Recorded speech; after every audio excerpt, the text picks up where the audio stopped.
Há 6 meses estive diante deste púlpito pela primeira vez, como o mais novo membro do Quórum dos 12 Apóstolos. Senti naquela ocasião e sinto especialmente agora o peso do chamado para servir e da responsabilidade de ensinar com clareza e testificar com autoridade. Rogo pela ajuda do Espírito Santo ao falar para vocês agora. Esta tarde, eu quero descrever e falar a respeito da impressão espiritual que recebi poucos momentos antes de vir a este púlpito durante a sessão da manhã de domingo na Conferência Geral de outubro. O elder Dieter F. Uchtdorf havia terminado de falar e prestado seu testemunho poderoso do Salvador. Então, todos nós levantamos para cantar o hino intermediário que fora anunciado pelo presidente Gordon B. Hinckley. O hino intermediário daquela manhã foi Cantando Louvamos. Bem, a música para as sessões da conferência fora determinada com muitas semanas de antecedências e, obviamente, muito antes do meu chamado para servir.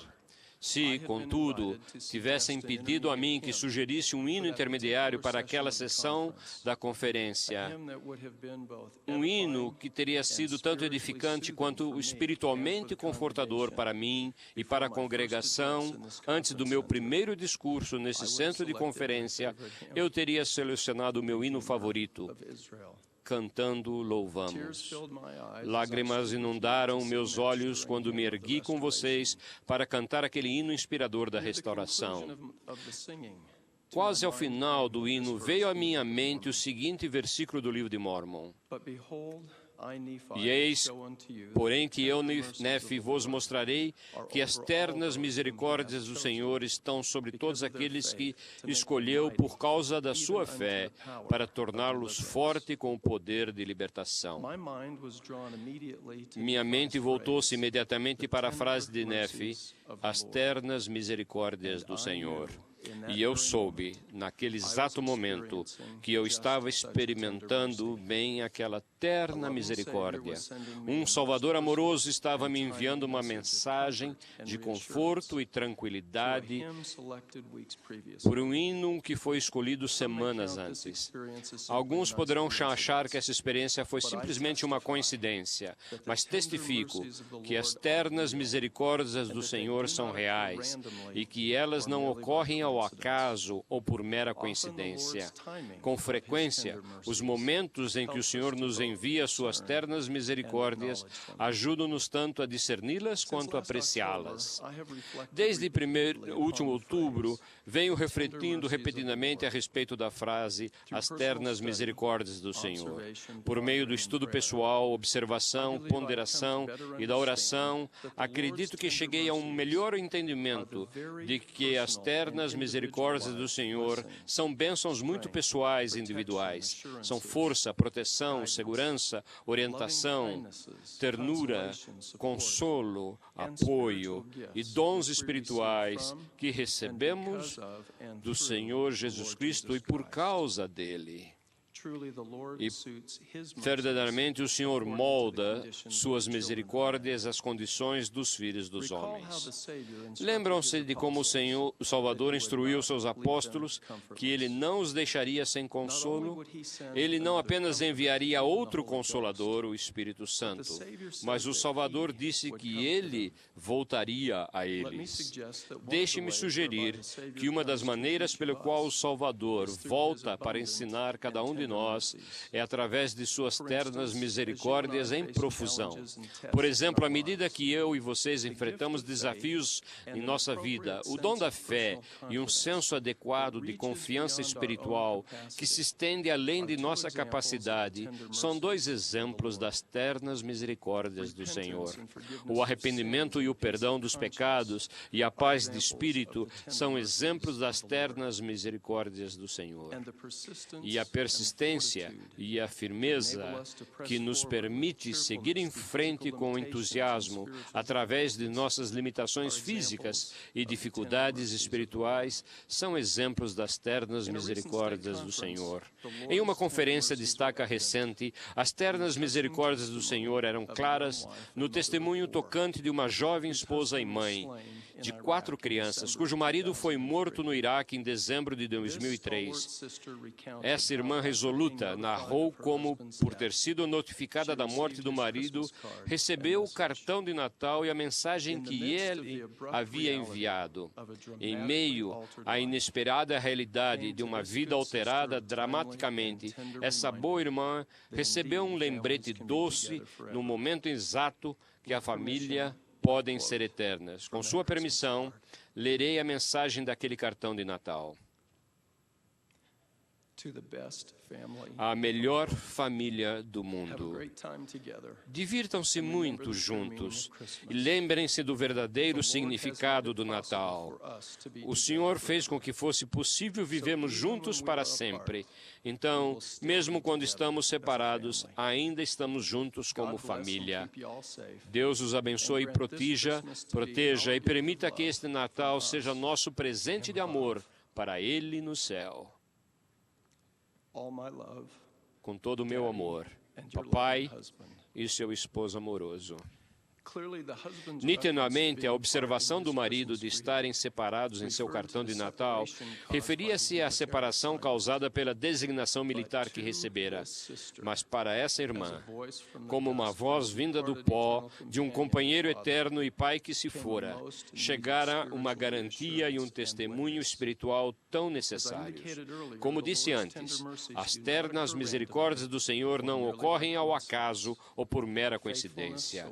A fidelidade, a obediência e a humildade convidam as ternas misericórdias a virem à nossa vida, e é frequentemente o sincronismo do Senhor que nos permite reconhecer e guardar a lembrança dessas importantes bênçãos. Algum tempo atrás, conversei com o líder do sacerdócio que fora inspirado a decorar o nome de todos os jovens de sua estaca entre 13 e 21 anos de idade. Usando fotos dos rapazes e moças, ele preparou cartões que revisava enquanto viajava a negócios em outras ocasiões. Esse líder do sacerdócio aprendeu rapidamente todos os nomes dos jovens. Certa noite, o líder do sacerdócio sonhou com um dos rapazes, que ele só conhecia por foto. No sonho, ele viu o rapaz usando uma camisa branca com uma plaqueta de missionário. Tendo um companheiro a seu lado, o rapaz estava ensinando uma família. O rapaz segurava o livro de Mórmon em suas mãos e parecia que ele testificava sobre a veracidade do livro. O líder do sacerdócio, então, despertou do seu sono. Na reunião do sacerdócio seguinte, o líder aproximou-se do rapaz que vira em seu sonho e pediu para falar com ele por alguns minutos. Depois de uma rápida introdução, o líder chamou o rapaz pelo seu nome e disse: "Eu não sou o tipo de pessoa que sonha.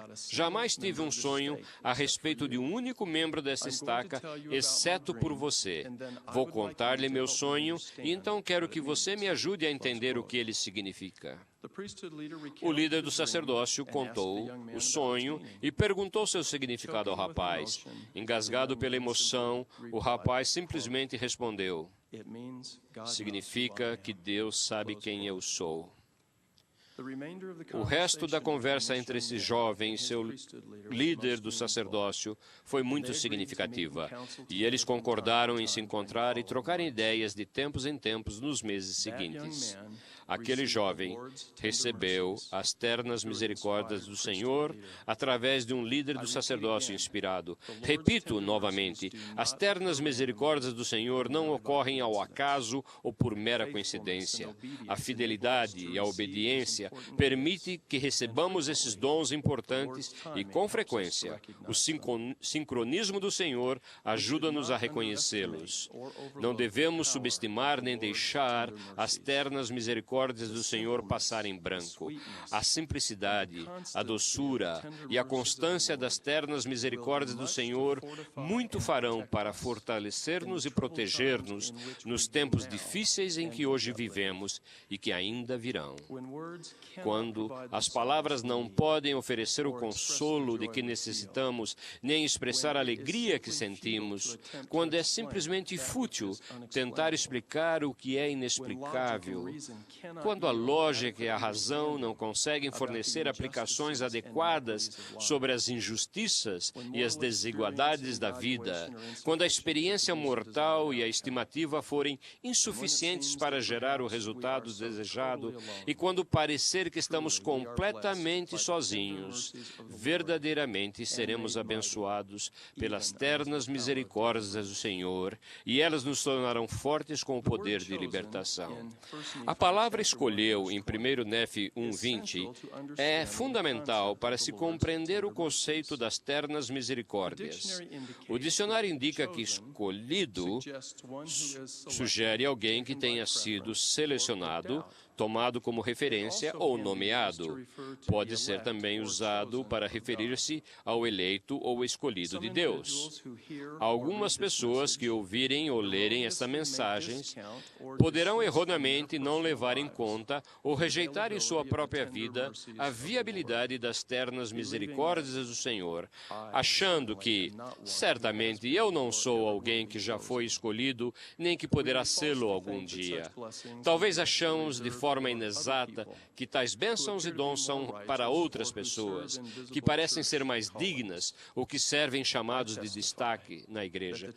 Testifico que as ternas misericórdias do Senhor estão disponíveis a todos nós e que o Redentor de Israel está ansioso por nos conceder tais dons. Irmãos e irmãs, ser ou tornar-se escolhido não é um status exclusivo conferido a nós. Ao contrário, vocês e eu é quem determinamos se somos ou não escolhidos. Peço que observem agora o uso da palavra escolhido nos seguintes versos de Doutrina e Convênios. Eis que muitos são chamados, mas poucos são escolhidos. E por que não são escolhidos? Porque seu coração está tão fixo nas coisas deste mundo e aspiram tanto às honras dos homens. Acredito que a implicação desses versículos é direta. Deus não tem uma lista de favoritos em que precisamos ter esperança de que nosso nome será colocado ali algum dia. Ele não limita os escolhidos a umas poucas pessoas. Ao contrário, é nosso coração, nossas aspirações e nossa obediência que determinam definitivamente se somos contados como um dos escolhidos de Deus. Enoque foi instruído pelo Senhor nesse mesmo ponto de doutrina. Observam o uso da palavra escolher nesses versículos. Olha estes teus irmãos, eles são a obra de minhas próprias mãos, e eu dei-lhes seu conhecimento no dia em que eu os criei, e no jardim do Éden dei ao homem seu arbítrio. E a teus irmãos disse eu, e também dei mandamento, que se amassem uns aos outros, e que escolhessem a mim, seu Pai. Como aprendemos nessas Escrituras, os propósitos fundamentais para o dom do arbítrio eram de amar uns aos outros e de escolher a Deus. Assim, tornamo-nos escolhidos de Deus e convidamos suas ternas misericórdias a usarmos nosso arbítrio para escolher a Deus. Uma das passagens de Escrituras mais bem conhecidas e frequentemente citadas encontra-se em Moisés 1:39. Esse versículo clara e resumidamente descreve a obra do Pai Eterno. Pois eis que esta é a minha glória, minha obra e minha glória, levar a efeito a imortalidade e vida eterna do homem. Uma escritura que acompanha e se encontra em Doutrina e Convênios Evangelhos, descreve com igual clareza e concisão a nossa principal obra como filhos e filhas do Pai Eterno. O interessante é que esse versículo não aparenta ser tão conhecido e não é citado com grande frequência. Eis que esta é a tua obra, guardar meus mandamentos, sim, com todo o teu poder, mente e força. Assim, a obra do Pai é a de trazer a imortalidade e vida eterna de seus filhos. Nossa obra é a de guardar seus mandamentos com todo o nosso poder, mente e força, e desse modo tornarmos-nos escolhidos, e por intermédio do Espírito Santo, receberemos e reconhecermos as ternas misericórdias do Senhor em nossa vida diária. Esta mesma conferência de que estamos participando neste final de semana é outro exemplo das ternas misericórdias do Senhor. Temos sido abençoados em receber o conselho inspirado dos líderes da igreja, conselhos adequados aos nossos dias e às nossas circunstâncias e para os nossos desafios. Fomos instruídos, animados, edificados, chamados ao arrependimento e fortalecidos. O espírito desta conferência fortaleceu nossa fé e nutriu nosso desejo de nos arrepender, obedecer, melhorar e servir. Assim como vocês, estou ansioso para agir de acordo com os ensinamentos, conselhos e inspiração pessoal com a qual fomos abençoados nesta conferência. E em poucos momentos, cada um de nós receberá uma das ternas misericórdias do Senhor ao ouvirmos o discurso de encerramento e o testemunho do presidente Gordon B. Hinckley. Verdadeiramente, o Senhor é bom para todos e as suas misericórdias estão sobre todas as suas obras. Sou grato pela restauração do Evangelho de Jesus Cristo por intermédio do profeta Joseph Smith e pelo conhecimento que temos hoje das ternas misericórdias do Senhor. Nossos desejos, fidelidade e obediência convidam e nos ajudam a discernir suas misericórdias em nossa vida. Como um de seus servos, declaro meu testemunho de que Jesus é o Cristo, nosso Redentor e nosso Salvador. E sei que Ele vive e que suas ternas misericórdias estão disponíveis a todos nós. Cada um de nós pode ter os olhos para ver claramente e ouvidos para ouvir distintamente as ternas misericórdias do Senhor à medida que elas nos fortalecem nesses últimos dias. Que nosso coração sempre esteja repleto de gratidão por suas profusas e ternas misericórdias. No sagrado nome de Jesus Cristo.